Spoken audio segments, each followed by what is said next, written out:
Assalamu alaikum students. My name is Suhail Aziz. My qualification is MCOM, ACCA, MPhil, and now I am PhD scholar in BZU Multan. And I am teaching in ISP as permanent faculty member since 2017. The subject that we will discuss today is impact of tax policy on business. First of all, we will discuss the contents of the lecture that we will discuss today. These are the contents of the lecture that we will discuss today. What is tax? Tax क्या है? What are the different definitions of income tax law? What is accumulated profit? What is appellate tribunal? What is approved gratuity fund? What is approved superannuation fund? What is assessment? What is assessment year? What is agriculture income? What is board and what is business and what is company? These are all the contents that we will discuss today. First of all, we will discuss what is tax. Tax is सबसे पहले मैं आपको इसकी summary बता दूं. This is a compulsory contribution that you will pay, not in lieu of benefit that you will receive in the future. इसका ये नहीं होता तो मैंने आज this is a compulsory contribution है. ये नहीं कि आज मैंने टैक्स पे किया तो कल गवर्नमेंट वाले मेरे घर के आगे रोड बना दें. ये नहीं होता कि मैंने आज टैक्स पे किया है तो इसका मुझे फ्यूचर में बेनिफिट मिले. हाँ, दिस कंपल्सरी कंट्रीब्यूशन है. गवर्नमेंट क्या करती है, जो टैक्स रेवेन्यू जनरेट होता है इससे वो एक्सपेंडिचर्स कर रही होती है, अपने तमाम एक्सपेंडिचर को फाइनेंस कर रही है. जैसे हमारे गवर्नमेंट रोड्स बना रही होती है, ब्रिजेस बनाती है, ये कहाँ से वो करते हैं, एक्सपेंडिचर कर रही होती है, ये यहीं से जो टैक्स रेवेन्यू कलेक्ट करती है टैक्स पेयर से. तो फर्दर इसके वो कहता है it may B A direct tax और इनडायरेक्ट टैक्स. वो कहता है टैक्स जो है वो डायरेक्ट टैक्स भी हो सकता है और इनडायरेक्ट टैक्स भी हो सकता है. जो डायरेक्ट टैक्स है, जैसे वर्ड से पता चल रहा है कि जिससे डायरेक्ट जो जिसके ऊपर इम्पोज किया जाएगा वही इसको पे करेगा. Direct tax is a tax such as income tax. ये इनकम के ऊपर लगता है, ठीक है ना. जब जैसे हमारी इनकम आती है उसमें से टैक्स डिडक्ट हो जाता है automatically. Income tax, direct tax is a tax such as income tax which is levied on the income और profit of the person who pays rather than on goods and services. Goods and services के ऊपर sale tax होता है which is indirect tax. Income tax के ऊपर जो हम tax pay कर रहे हैं that is direct tax. Second है indirect tax. Indirect tax is divide on goods and services rather than on income और प्रॉफिट. इनडायरेक्ट टैक्स किसके ऊपर लगता है, गुड्स एंड सर्विसेज के ऊपर. जैसे सेल्स होगी, हम परचेज करने जाते हैं, सेल करने जाते हैं, चीजें जो हम परचेज सेल कर रहे होते हैं उसके ऊपर जो टैक्स हम दे रहे होते हैं that is sale tax and it is called indirect tax. ठीक है ना. The purpose of taxation is to finance government expenditure. वही जो मैं पहले बताया आपको कि आप टैक्स जो भी रेवेन्यू इकट्ठा करती है गवर्नमेंट उससे अपने एक्सपेंडिचर्स को फाइनेंस कर रही होती है. So tax is a fee charge by the government on a product income और एक्टिविटी. ये फी है जो कि गवर्नमेंट हमें चार्ज करती है अपने प्रोडक्ट के ऊपर, इनकम के ऊपर लगा रही होती है टैक्स, वहां से इनकम टैक्स जनरेट कर रही है. तो कोई भी एक्टिविटी. सेकंड है हमारा व्हाट इज अकमुलेटेड प्रॉफिट. अकमुलेटेड प्रॉफिट क्या है?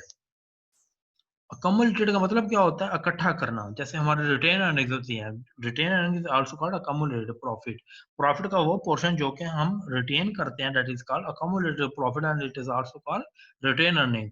And profit the portion of the profit which is distributed to the share holder is called dividend.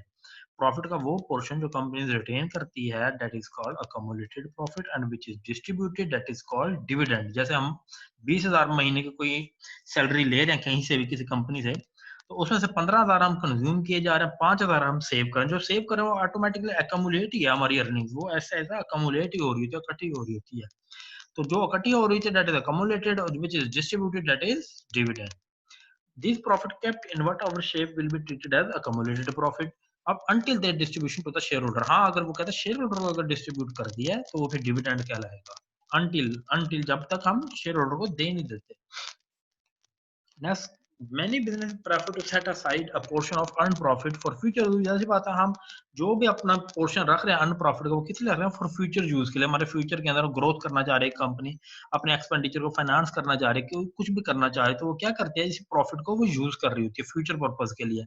ये भी हो सकता है कंपनी यहीं से शेयर होल्डर को डिविडेंड दे दे. It may be use for a specific purpose in future और may be distributed to the owners. जैसे अभी बताया मैंने, ओनर्स को ना शेयर होल्डर हो सकता है वो शेयर होल्डर्स को इसी प्रॉफिट में से डिविडेंड के तौर पे डिस्ट्रीब्यूट कर दे. नेक्स्ट है अपेलेट ट्राइब्यूनल. अपेलेट ट्राइब्यूनल कैसे क्या होता है, जैसे हमारा और क्लाइंट का कोई भी डिस्प्यूट हो जाता है, हम किधर जाते हैं, हम हाई कोर्ट जाते हैं, वहां पे हमारा डिस्प्यूट रिजोल्व किया जाता है. इसी तरह टैक्स में जब भी हमारा टैक्स पेयर और टैक्स डिपार्टमेंट का कोई भी डिस्प्यूट होता है वो कहाँ पे सोल्व होगा, वो अपेलेट ट्राइब्यूनल के अंदर जाकर सोल्व हो रहा होता है. अब यहाँ से रीड करते हैं इसको. In case of any dispute between taxpayer and tax department an appeal can be made to appellate tribunal. जब भी डिस्प्यूट होगा टैक्स पेयर और टैक्स डिपार्टमेंट में, अपील कहाँ पे की जाएगी? अपीलेट ट्राइब्यूनल में। This is a high judicial authority in tax matters. जो अपीलेट ट्राइब्यूनल है ना, सारे फैसले टैक्स से रिलेटेड जो भी डिस्प्यूट्स होते हैं वो यहीं पर रिजॉल्व किए जाते हैं। यही हाईएस्ट जुडिशियल अथॉरिटी होती है इन टैक्स मैटर्स में। It consist of judicial as well as accountant member. इसके अंदर जज भी होते हैं, अकाउंटेंट मेंबर भी होते हैं, जो दोनों मिलकर एक बेंच बनाते हैं और इनका फैसला अटल होता है और वही सॉल्व करता है problems disputes between tax payer and tax department. The members are appointed by the federal government. The decision of the tribunal on point of fact is final. जो इस ट्राइब्यूनल का फैसला होता है वही फाइनल फैसला होता है। And in case of point of law the matter may be refer to. और कोई भी ऐसा मैटर है जो कि अपीलेट ट्राइब्यूनल में सॉल्व नहीं रहता तो उसको हम कहाँ रेफर कर देते हैं? हाई कोर्ट में। नेक्स्ट है approve gratuity fund. Graduate fund आपको पता होगा इस चीज का, जब भी गवर्नमेंट एम्प्लॉय जब भी रिटायर होता है तो उसको एक लम सम अमाउंट पे कर दी जाती है। वो क्या होती है? ग्रेजुएटी फंड होती है, जो कि उसके फ्यूचर पर्पस के लिए यूज करता है। वो किसी भी मकसद के लिए उसको यूज कर सकता है after retirement. The government and private organization maintain gratuity fund for the benefit of their employees. कोई भी प्राइवेट ऑर्गेनाइजेशन गवर्नमेंट को वो क्या करते हैं? मेंटेन करते हैं ग्रेजुएटी फंड। किस लिए कर रही होती है? वो जाहिर बात है एम्प्लॉइज के बेनिफिट के लिए। The amount in this funds continue to accumulate. हर साल ये अकोमुलेट होती रहती है और एट द एंड एम्प्लॉय को पे कर दी जाती है when जब वो रिटायर हो रहा होता है। The amount in this funds continue to accumulate from year to year and normally paid to employee at the time of retirement. In case of death of an employee during service the amount is paid to his family. अगर वो employ death कर जाता है, उसकी death हो जाती है, तो अमाउंट किसको पे की जाएगी? उसकी फैमिली को पे की जाती है। नेक्स्ट है हमारा अप्रूव सुपर एनुएशन फंड। जैसे था हमारा ग्रेजुएटी फंड जो लमसम अमाउंट हम पे करते हैं, सुपर एनुएशन फंड में उसको क्या पे किया जाता है? पेंशन पे की जाती है। जैसे गवर्नमेंट एम्प्लॉय जब भी रिटायर होता है उसको पर मंथ सेम अमाउंट की पेंशन रिसीव करो, दैट इज एन्युटी। जैसे आपने फाइनेंस में पढ़ा होगा एन्युटी क्या होता है? सेम कैश फ्लोज इनफ्लोज आ रहे होते हैं कंपनी के 6,000 एन्युटी एक पूरी आ रही होती है। इसी तरह पेंशन भी ऐसी होती है, जब कुछ शख्स रिटायर होता है तो उसको पर मंथ सेम अमाउंट की पेंशन रिसीव कर रहा होता है। Superannuation fund are also maintained by the organization to provide benefit to their employees after retirement। जैसे ग्रेजुएटी फंड था एम्प्लॉइज के बेनिफिट के लिए, ऐसे ही सुपरएन्युएशन फंड भी एम्प्लॉय के बेनिफिट के लिए है। The amount in this fund is continuously contributed by the employer. वो एम्प्लॉयर कंटिन्यूअसली इसके अंदर कंट्रीब्यूट करता है, एम्प्लॉय भी कंट्रीब्यूट कर रहा होता है। जैसे ईओबीआई का हमारा आधार है, वहां पे क्या होता है? वहां पे एम्प्लॉयज ओल्ड एज बेनिफिट का वहां पे एम्प्लॉयर भी कंट्रीब्यूट कर रहा होता है और एम्प्लॉय भी कंट्रीब्यूट कर रहा होता है, और एट द एंड फिर उसको पे कर दिया जाता है। These amounts are paid to the employee as annuity or pension after their retirement। जब वो रिटायर हो जाएगा फिर उसको एज एन्युटी या पेंशन के तौर पे पे कर दी जाती है। If they become invalid before retirement और their family in case of death. जब वो उसकी डेथ हो जाती है तो फिर उसकी जो पेंशन है वो किसको मिलती है? उसके घर वालों को, जो कि उसकी फैमिली है। नेक्स्ट है हमारा असेसमेंट। असेसमेंट आपको सिंपल ये बता दूं, जैसे आप मिड का पेपर देते हैं, मैं आपको कहता हूँ आपने मिड का पेपर दिया 25 नंबर का, आप मुझे बताएं असेस करें खुद से कि कितने नंबर आपके आए, खुद से एवेल्युएट करें। आप कहते हैं सर जी हमारे 25 में से 18 नंबर आ जाएंगे। मैं कहता हूँ नहीं, आप फिर से इसको असेस करो, दैट इज रीअसेसमेंट। असेसमेंट किया आपने, फिर मैं कहता हूँ रीअसेस करो, फिर आपको तो नहीं 18 नहीं हमारे 10 आएंगे। तो दिस अमेंडमेंट असेसमेंट, यानी कि आपने फिर मजीद चेंजिंग की है। अमेंडमेंट्स कहते हैं चेंजिंग करना। तो असेसमेंट यही होती है, आप असेस करते हो, फिर इसको रीअसेस करते हो, फिर अमेंडमेंट्स करते हो, फिर उसके असेसमेंट होती है। इस टैक्स वाले भी आपके इनकम एक्सपेंसेस जो भी आप होते हैं उसको असेस करती है। फिर कहती है आपको रीअसेस करो इसको, फिर आप रीअसेस करते हैं, फिर उसके अंदर चेंजिंग करते नहीं है मेरी इनकम इतनी नहीं इतनी है, तो फिर उसके अंदर अमेंडमेंट्स होते हैं, चेंज अमेंडमेंट्स कहते हैं चेंजिंग को, फिर अमेंडमेंट्स असेसमेंट होती है। इस तरह अब यहाँ पे वो कह रहा है assessment includes provisional assessment, reassessment and amendment assessment. Assessment is a process whereby the data of a person. अब डाटा क्या होगा उस पर्सन का? जाहिर बात है उसकी इनकम क्या है, उसके एक्सपेंस क्या है, वो कितनी टैक्स की पेमेंट्स कर रहा है, यहीं से उसकी टैक्स लायबिलिटी कैलकुलेट होती है ना। आप इनकम से एक्सपेंसेस लेस करते हैं, फिर रिमेनिंग के ऊपर उसको टैक्स पे करना होता है। तो वो क्या होता है, तमाम का तमाम असेसमेंट से हमें पता चल रहा होता है कि उसने हमें कितनी इनकम डिक्लेयर किया, कितने एक्सपेंसेस डिक्लेयर किए हैं, फिर उसका उसकी कितनी टैक्स लायबिलिटी बन रही है। Assessment is a process whereby the data of a person, income, expenses, tax payment, which help in calculating his final tax liability, is checked either by a person himself or by the tax department. Next हमारा assessment year. Assessment year क्या क्या मतलब, यानी साल में कितने महीने होते हैं? 12 महीने। इस तरह असेसमेंट जो ईयर होता है इसके अंदर फर्दर दो होते हैं, normal tax year and special tax year. Normal tax year हमारा स्टार्ट होता है 1 जुलाई से और एंड होता है 30 जून को। जबकि स्पेशल टैक्स ईयर कुछ सेक्टर ऐसे जैसे शुगर सेक्टर हो गया, टैक्स सेक्टर उनके किसी का यकम सितंबर से वो स्टार्ट हो रहा है उनका टैक्स ईयर, किसी का यकम अक्टूबर से हो रहा है, किसी का यकम दिसंबर से हो रहा है। तो असेसमेंट ईयर वो होगा जिस दौरान आपके इनकम को, एक्सपेंसेस को असेस किया जा रहा होगा कि आपकी फाइनल टैक्स लायबिलिटी कितनी बन रही होती है। असेसमेंट ईयर वो होगा, वो ईयर जिसके अंदर आपकी इनकम एक्सपेंसेस असेस किए जा रहे हैं। दिस इज 12 मंथ पीरियड होगा। जाहिर बात है एक साल में कितने मंथ होते हैं? 12। Assessment year means the period of 12 months beginning on the first day of the July next following the income year। जाहिर बात है अगर वो 1 जुलाई को स्टार्ट हो रहा है तो नेक्स्ट टैक्स ईयर तक जाएगा, यानी कि वो 1 जुलाई से स्टार्ट हो रहा है तो वो नेक्स्ट ईयर 30 जून को जाके एंड होगा। चले नेक्स्ट है एग्रीकल्चर इनकम। एग्रीकल्चर इनकम के एक दो पॉइंट आपने जहन में रखना है कि जो सी एग्रीकल्चर इनकम है वो जो सी लैंड होती है ना वो हमारे पाकिस्तान में होनी चाहिए और वो एग्रीकल्चर पर्पस के लिए यूज हो रही हो और वो ड्राइव कर ली गई हो लैंड, और जो इनकम है वो लैंड से ली गई हो। अब यहाँ से इसको देखते हैं, agriculture income means income drive from land. देखा वो इनकम कहाँ से जनरेट की गई? लैंड से ली गई हो। Land is situated in Pakistan. ऐसा ना हो आपको लैंड मेरी अमेरिका में तो वो वहीं पर उसकी इनकम असेस की जाएगी, यहाँ वहीं पर टैक्स पे करेगा। लेकिन जब लैंड अगर पाकिस्तान में है तो एग्रीकल्चर इनकम वहां से जनरेट करे तो यहीं पर वो असेस होगी। तो लैंड भी कहाँ पर होनी चाहिए? पाकिस्तान में। Land is use for agriculture purpose. और ये लैंड किस लिए यूज होनी चाहिए? Agriculture purpose. आप वहां पर फैक्ट्री लगाकर बैठ जाओ तो भाई एग्रीकल्चर पर्पज नहीं है वो, किसी और आप बिजनेस पर्पज कोई और आपका पर्पज है। एग्रीकल्चर पर्पज के लिए अगर लैंड यूज हो रही है तो वहां से जो इनकम जनरेट हो रही है तो वही आपकी एग्रीकल्चर इनकम होगी। तो 3 पॉइंट कौन से थे? एक तो लैंड आपके पाकिस्तान में हो और जो उनसे इनकम आ रही है एग्रीकल्चर से वो लैंड से ली गई हो। लैंड कहाँ किस लिए यूज हो रही हो? वो एग्रीकल्चर पर्पस के लिए यूज हो रही हो। Thus, any income derived such as rent revenue from sale which is grown on a Pakistani land is agriculture income। Pakistani land से ली गई जो भी आप रेंट वगैरह जो भी आप रेवेन्यू वहां से रिसीव कर रहे हैं वो पाकिस्तानी लैंड से ले तो वो क्या कहलाएगी? Agriculture income. However, it is necessary to understand that land must be used for agriculture purpose। जैसे हमने पीछे पढ़ा कि वो किस लिए यूज हो? लैंड एग्रीकल्चर पर्पस के लिए यूज होनी चाहिए। which means that some human labor and efforts are necessary to be employed। जाहिर बात है उसके लिए ह्यूमन लेबर लाजमी यूज हो। अगर वो ह्यूमन लेबर यूज नहीं हो रहा तो इसको हम एग्रीकल्चर इनकम के हेड के अंदर ट्रीट नहीं करेंगे। तो इसके लिए क्या जरूरी है? एक वो लैंड पाकिस्तान में और लैंड एग्रीकल्चर पर्पज के लिए यूज हो रही है और वहां पर आप ह्यूमन लेबर यूटिलाइज कर रहे हो, उसको एम्प्लॉय किया हो। अगर ह्यूमन लेबर यूज नहीं करेंगे तो आपकी वो एग्रीकल्चर इनकम नहीं होगी। If the human effort is not involved in the agriculture land, then income derived from this land is not agriculture income। तो वो क्या है? एग्रीकल्चर इनकम नहीं होगी। क्या था पॉइंट? ह्यूमन एफर्ट इन्वॉल्व है तो एग्रीकल्चर इनकम, अगर इन्वॉल्व नहीं है तो एग्रीकल्चर इनकम नहीं है। नेक्स्ट है हमारा बोर्ड। बोर्ड बहुत सारी जगह पर हमारे बुक के अंदर यूज होगा। बोर्ड से क्या मुराद होगा? सिंपल वहां पे हर जगह ये नहीं मेंशन होगा federal board of revenue. Simple board mean federal board of revenue. ठीक है ना, हर जगह पे पूरा नहीं लिखा होगा FBR, federal board of revenue. Board यहाँ पे भी आया आपको पता होना चाहिए। Board means federal board of revenue. पहले इसका नाम था सेंट्रल बोर्ड ऑफ रेवेन्यू, बाद में इसका नाम चेंज होकर फेडरल बोर्ड ऑफ रेवेन्यू है।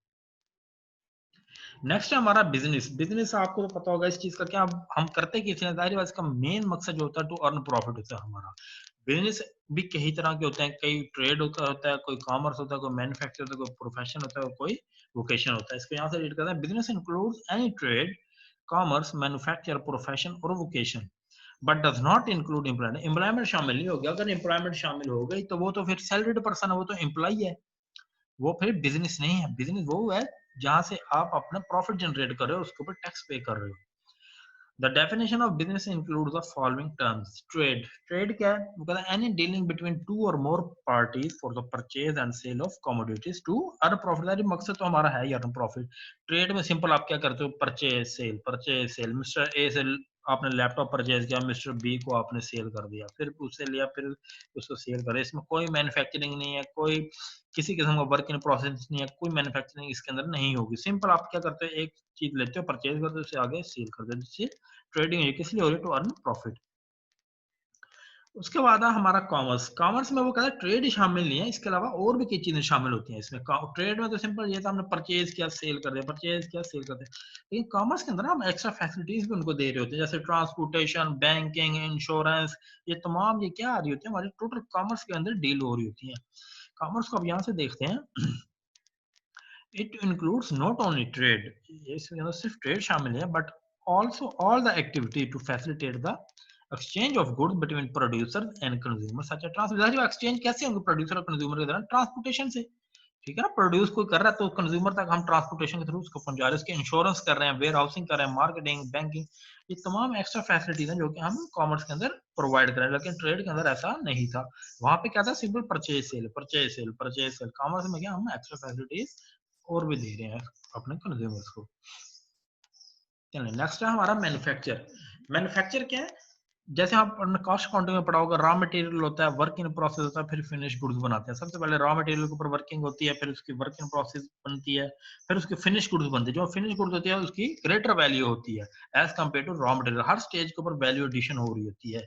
जब भी आप वैल्यू एडिशन कैसे होती है, रॉ मटेरियल पे उसकी वैल्यू कम होती है, जब वर्किंग प्रोसेस थोड़ी वैल्यू ऐड हुई, फिर फिनिश गुड्स के ऊपर ग्रेटर वैल्यू होती है उस गुड्स की, तो वो हम कंज्यूमर को सेल करते हैं आफ्टर मैन्युफैक्चरिंग।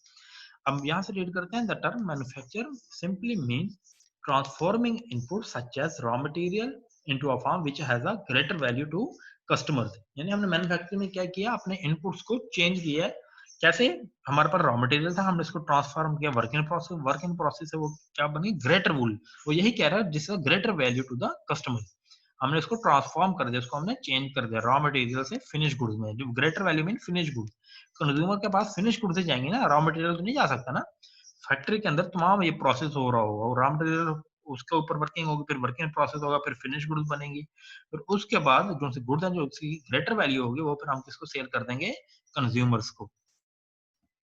नेक्स्ट है हमारे पास प्रोफेशन और वोकेशन। इसके पहले मैं आपको समरी बताऊं, प्रोफेशन होता है जैसे डॉक्टर होते हैं, हमारे लॉयर होते हैं, नर्स होती हैं, उनको एक स्पेशलाइज्ड एजुकेशन की जरूरत होती है, ट्रेनिंग की जरूरत है। डॉक्टर है उसके लिए भी एमबीबीएस होना चाहिए, लॉयर के लिए एलएलबी होना जरूरी है, इसी तरह नर्स के लिए भी अपनी उनकी नर्सिंग का कोर्स होता है।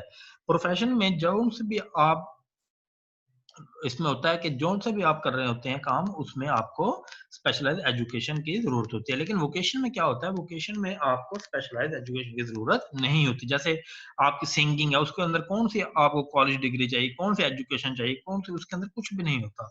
लेकिन वो प्रोफेशन के अंदर वो कहता है कि स्पेशलाइज्ड एजुकेशन होना जरूरी है। चलिए यहाँ से हम इसको पढ़ते हैं। It is occupation that requires some specialized education and training. The income is generated by manual skills. Examples are doctor, lawyer, nurse। जारी बात है, डॉक्टर, लॉयर और नर्स जैसे मैंने अभी बताया, इनके लिए स्पेशलाइज्ड ट्रेनिंग की, एजुकेशन की जरूरत होती है। लेकिन वही अगर हम बात करते हैं वोकेशन की, वोकेशन में सिंपल क्या होगा, वहां पे कोई कॉलेज डिग्री कुछ भी रिक्वायर नहीं होता। जैसे मैंने अभी बताया, गाने सिंगिंग जैसे करते हैं उसके लिए कोई डिग्री की जरूरत नहीं होती। Whereas vocation is generally a job that requires a particular set of skills। वहां पर एक particular set of skills चाहिए, आपको गाना आना चाहिए, बस वो वाला स्किल है, तो आप उसके लिए कोई कॉलेज डिग्री रिक्वायर नहीं है। That requires a particular set of skills required through experience or through training, but don't necessarily dependent on a college degree। ये college degree इसके लिए necessary नहीं है। दिस वुड प्लम्बिंग, जाहिर बात है एक प्लम्बर जो होता है वो उसने कौन सी कोई डिग्री की होती है, एमबीबीएस या कौन सीएसएस किया होता है उसने, तो उसमें वो यही कहता है कि जो वोकेशन होता है ना, उसके अंदर कोई स्किल्स नहीं रिक्वायर्ड उसके अंदर कोई क्वालिफिकेशन नहीं रिक्वायर होती, ना कोई ट्रेनिंग, उसमें सिंपल उसके पार्टिकुलर सेट ऑफ स्किल्स काम आ रहे होते हैं। नेक्स्ट वो कहता है इलेक्ट्रिशियन। जाहिर बात है इलेक्ट्रिशियन जैसे हमारे मोहल्लों के अंदर बैठे होते हैं इलेक्ट्रिशियन, उन्होंने कौन सी कॉलेज डिग्री को ली होती है, तो उनका क्या होता है, वो स्किल्स काम आते हैं। इसी तरह नेक्स्ट वो कहता है मैकेनिक, जैसे हो गाड़ियों के मैकेनिक हो गए, सिंगिंग हो गई, ये तमाम वो हैं वोकेशन के अंदर, यानी कि जहाँ पे आपको पार्टिकुलर सेट ऑफ स्किल्स चाहिए और कॉलेज डिग्री नहीं चाहिए। नेक्स्ट है हमारे पास कंपनी। कंपनी से क्या मुराद है, according to company ordinance 2001, company means a company as defined in Companies Ordinance 1984, जो कि Companies Ordinance में उसको बताया गया है। नेक्स्ट वो कहता है a body corporate formed under any law in force। जो भी हमारी फॉर्म की गई होगी body corporate under any law in force in Pakistan, वो भी क्या होगी, कंपनी। नेक्स्ट वो कहता है मुदारबा। मुदारबा not profit organisation, a small company, these are all types which fulfil the definitions of company under companies ordinance 2001 1984। Next वो कहता है in our country there are 3 forms of business organisation. हमारे वो कहता है 3 तरह की ऑर्गेनाइजेशन है। आपने इंट्रोडक्शन टू बिजनेस में पढ़ा होगा। सोल प्रोप्राइटरशिप होता है जिसके अंदर सिर्फ एक ही मालिक अपना कैपिटल इन्वेस्ट करता है, खुद वहीं से प्रॉफिट जनरेट करता है, वो अकेला ही वो टैक्स पे कर रहा होता है। लेकिन पार्टनरशिप में क्या होता है, mister A and mister B मिलकर पार्टनरशिप करके बिजनेस कर रहे होते हैं। इस तरह एक कंपनी होती है, कंपनी बिल्कुल सेपरेट एंटिटी है, उसका मालिक हो रहा है, शेयर होल्डर हो रहा है, कंपनी अलग, उसके एसेट्स हैं अलग, उसकी लायबिलिटीज हैं। The company is created by law and has registered as legal entity. Company एक अलग उसकी लीगल एंटिटी है। कंपनी अपने प्रॉफिट्स के ऊपर टैक्स, कॉर्पोरेट टैक्स पे कर रही है, लेकिन शेयर होल्डर अपने डिविडेंड के ऊपर टैक्स पे करता है। इसके अलावा जो शेयर सेल परचेज कर रहा था उसके ऊपर वो कैपिटल गेन टैक्स भी पे कर रहा होता है। For the purpose of tax, a company is treated to be a separate business entity apart from its shareholder. यानी shareholder something else, company something else. यानी कि जो कंपनी के जो एसेट्स हैं, कंपनी के जो लायबिलिटी है वो शेयर होल्डर के नहीं है। दोनों अलग-अलग से हम इसको टैक्स के अंदर ट्रीट करते हैं। नेक्स्ट हमारे पास जो इसकी रिकमेंडेड बुक्स हैं वो हैं एक income tax principles and practice by tax year by Moazzam Mughal की। इसके अलावा हम इसके बाद हम जो सेल टैक्स डिस्कस करेंगे वो भी हम मौजम मुगल से डिस्कस करेंगे। Thank you.